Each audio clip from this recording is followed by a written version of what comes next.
Hey yo tout le monde, c'est Kyojin Sensei, j'espère que vous allez bien. Pour ma part, ça va nickel. Et aujourd'hui, on se retrouve pour une toute nouvelle vidéo sur Attaque des Titans. Donc, qui va être le même style de vidéo que la dernière avec le titan bestial. Donc, le même concept de vidéo. Où tout simplement, je vais prendre un titan primordial et faire son analyse. Je vais analyser ce titan et donc lui donner une note sur 50 à propos de sa puissance globale. Donc la puissance de ce titan-là générale. Et cela est dispersé en 5 critères.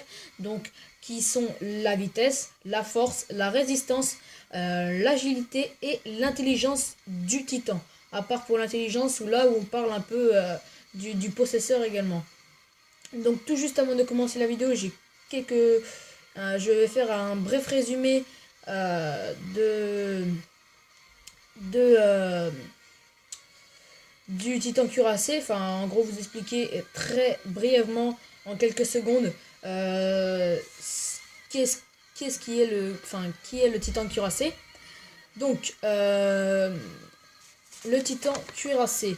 Le titan cuirassé, c'est un titan qui fait 15 mètres de hauteur. Il bénéficie d'une cuirasse très solide qui fait office de protection qui recouvre toute la surface de son corps.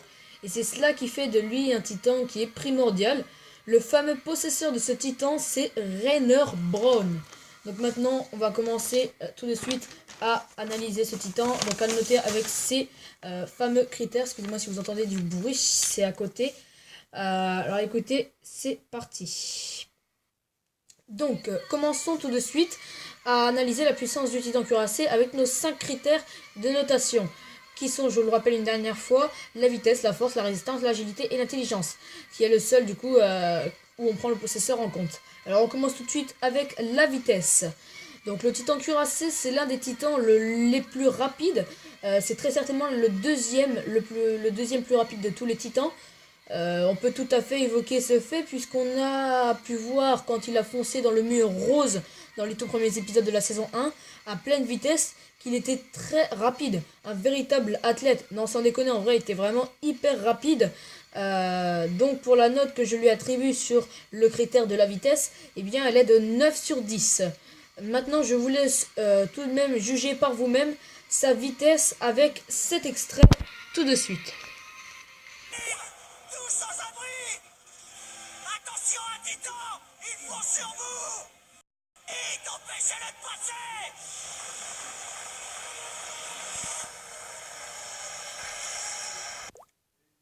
Donc voilà, donc pour sa performance en athlétisme, je pense qu'il est normal que je lui mette un joli 9 sur 10 pour ce premier critère sur la vitesse.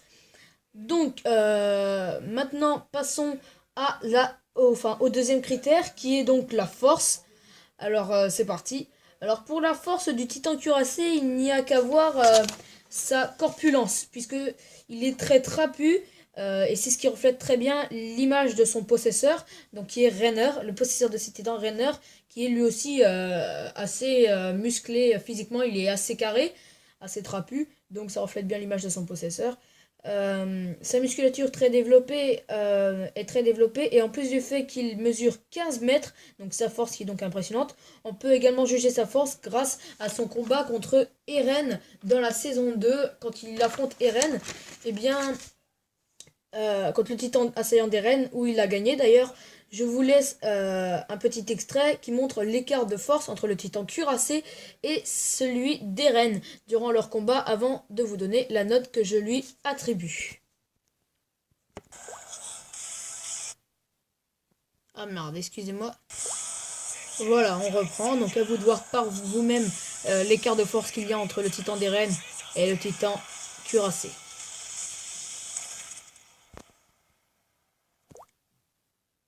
Donc voilà, à vous de faire votre propre constat à partir de ce court extrait.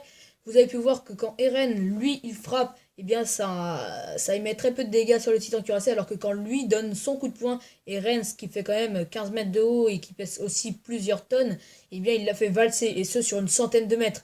Donc pour la force, je lui attribue donc une note de 9 sur 10 à nouveau, parce que franchement, il la mérite. Parce que là, le coup de poing que Eren s'est pris, oh là là, c'est l'un des coups de poing les plus puissants que j'ai jamais vu dans tous les mangas. Enfin, pas le plus puissant, mais l'un d'entre eux en tout cas. Il fait sûrement partie du top. Maintenant, passons à la résistance. Alors là, pour le coup, je ne vais pas vraiment avoir besoin d'analyser sa résistance puisqu'il s'agit de son point fort. C'est son blindage tout autour de son corps qui fait de lui un shifter. Donc ce blindage lui procure une protection ou une défense quasiment parfaite. Donc là, pour le coup, je lui donne une note de 10 sur 10 pour la résistance. Maintenant, passons à l'agilité. Alors là, pour son agilité, c'est assez compliqué puisque l'on n'a pas beaucoup d'indices sur cela, mais on sait qu'il mesure tout de même 15 mètres de haut et que son armure pèse très certainement lourd, très lourd même puisqu'elle est blindée. Donc je ne l'estime pas comme un titan agile, mais malgré cela, il est très rapide. Et comme la rapidité, ça a un lien avec l'agilité, alors je lui mets quand même une note de 6 sur 10. Et enfin, dernier critère qui est l'intelligence, donc que je note de 8 sur 10, car malgré qu'il utilise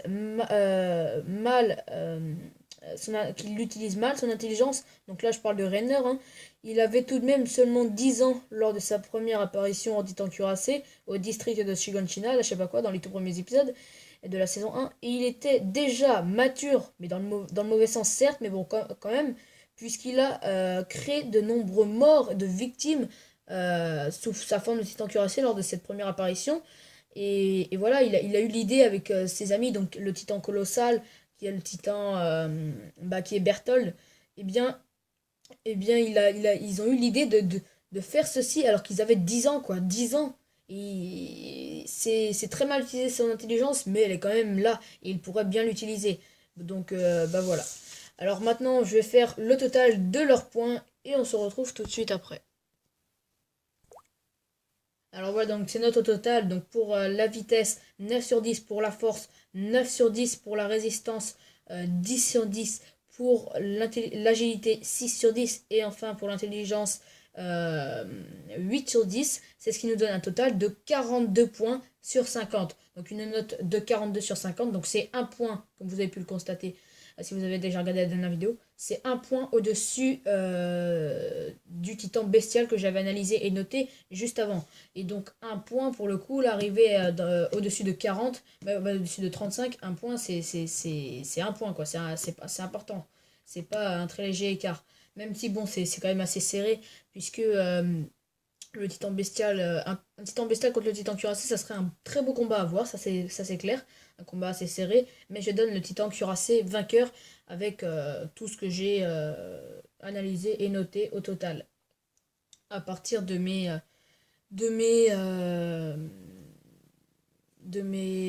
toutes mes informations que j'avais réussi à réunir pour tourner cette vidéo. Donc voilà, 42 points sur 50, donc c'est supérieur au titan bestial.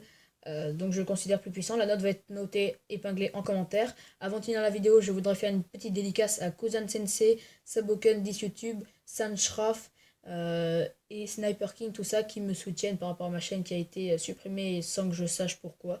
Donc dédicace à eux, allez vous abonner à leur chaîne, elles se trouveront également en description.